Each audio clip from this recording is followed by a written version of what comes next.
And now, in studio, bringing his Midwest values from the Show Me State to the land of San Diego. He's a triple threat, licensed as an attorney, mortgage broker, and a top producing realtor who's crushing the competition. Here to deliver you what's happening in the trenches of the market. Your host, Michael Gaddis. Thank you for listening to the Michael Gaddis Show on AM 1170 The Answer. I am your host, Michael Gaddis. I am a licensed California attorney, an NMLS licensed mortgage broker, and a real estate broker. Before I get started today, I have a really special guest today, two guests, talking on a topic that I know you'll all love to hear about. But before I get started, I just kind of wanted to tell you something that happened to me a couple days ago. I was showing houses to a nice couple up in Oceanside, and after I left the last house, I was driving down College Boulevard in Oceanside, and College Boulevard is a wide street with a grass median in between the two directions of traffic. When I was driving home, I noticed that there was a red car kind of on the median. It was a little unusual to see a car on the median in the middle of College Boulevard. So I slowed down and pulled over to the side. When I pulled over to the side, I noticed that there was a gentleman, an older gentleman, laying on the ground. And there are two other cars who had also pulled over with their flashers on, and they were giving this gentleman CPR. And my heart kind of sank because I realized at that point what was going on. I realized that what we were dealing with was, somebody, fighting for their life.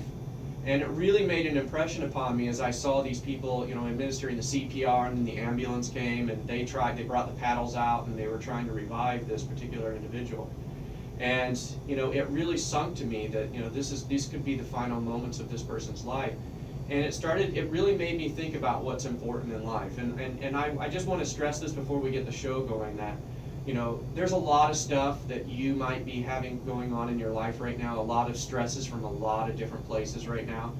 But, in general, life is very short and it's very fragile. And I just think that everybody needs to kind of take a step back and not let some of these really high tension, high stress things affect you as much as they might. And you might feel right now that something is the most important thing in your life, but it's not. What's the most important thing in your life is your health and your family and your friends and enjoying life to its fullest. So that particular incident, looking at that man laying there on the ground, made me think about that and made me really reprioritize a lot of things I had going on in my life. So with that being said, I'd like to segue over to the next topic. Now, we've had a lot of guests over the past few months from various disciplines in the law.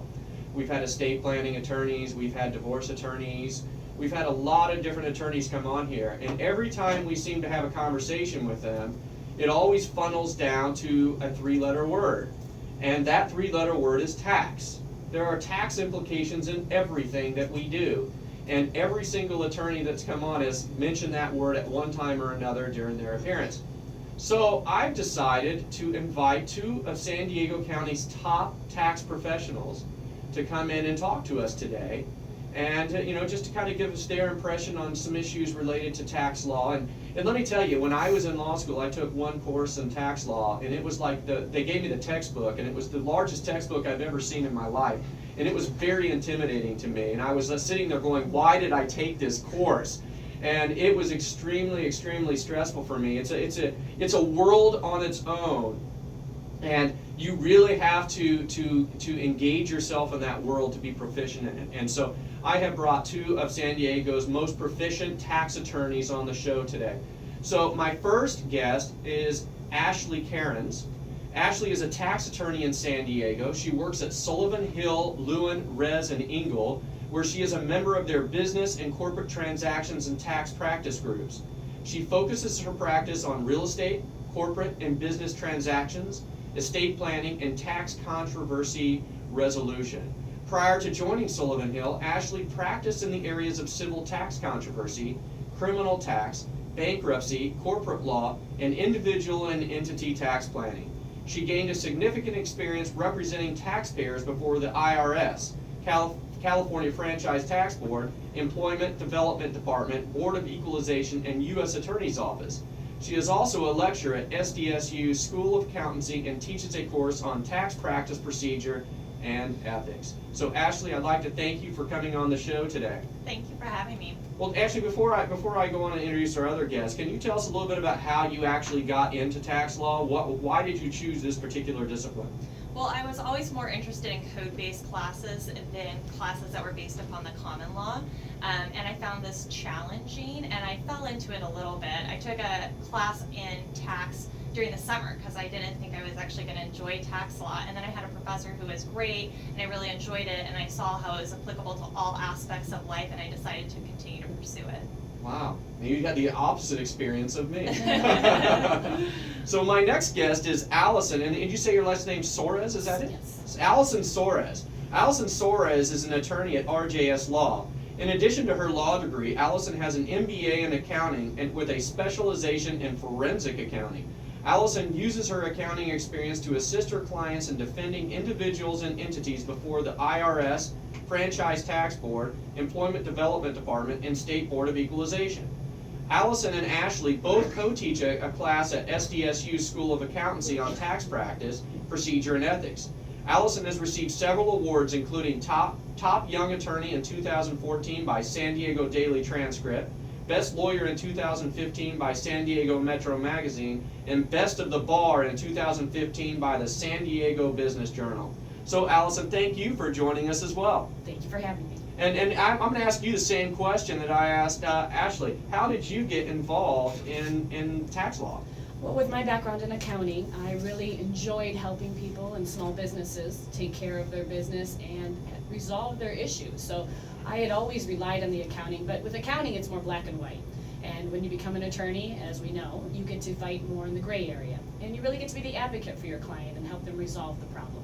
Well, I do know that there are certain words that strike fear into people, and one of them is IRS, the other is Franchise Tax Board, and just tax in general. So you guys are basically the good guys in this fight, and you fight for people. Now, I know one of the things we're going to start talking about today is another area that strikes fear into people like none other, and that's divorce.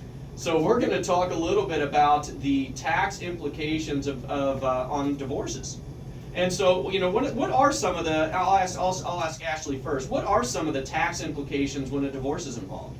Well, the first thing you want to find out is who is liable for taxes if a tax liability accrued during marriage. So where you're sitting in this situation is you're getting a divorce and you and your former spouse have not paid the taxes and you're trying to divvy this up as well as other assets and liabilities. In order to figure that out, where you're going to want to start is the return itself and find out what your filing status is.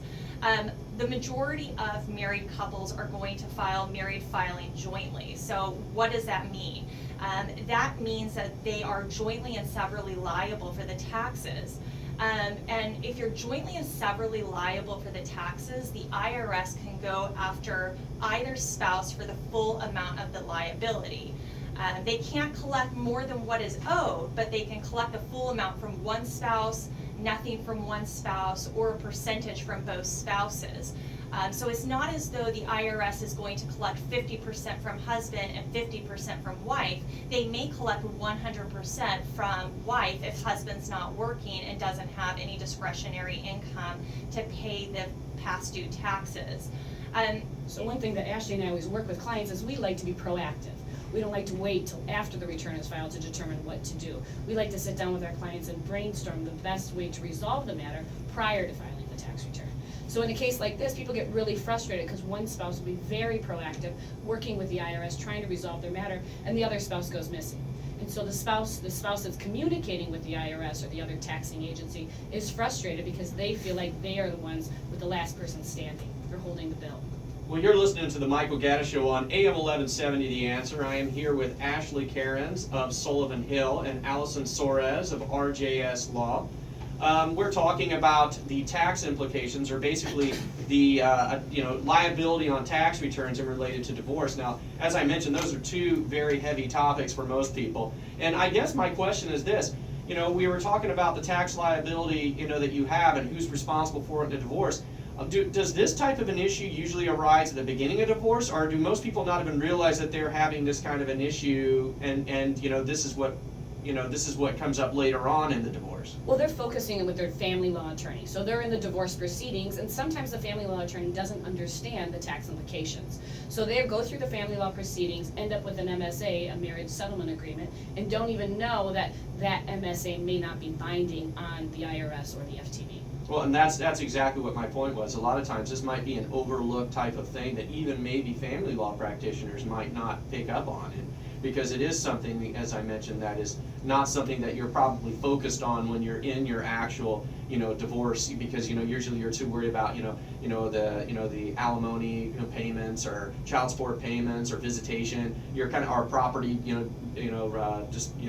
disposition or whatever it is. So you're concentrating on those types of issues and not necessarily on issues that might be lingering for you, and that's something to really keep in mind. So, well, we're going to take a break, and after the break, we're going to continue our conversation with Ashley Cairns of Sullivan Hill and Allison Soares of RJS Law. You're listening to the Michael Gaddis Show on AM 1170, The Answer.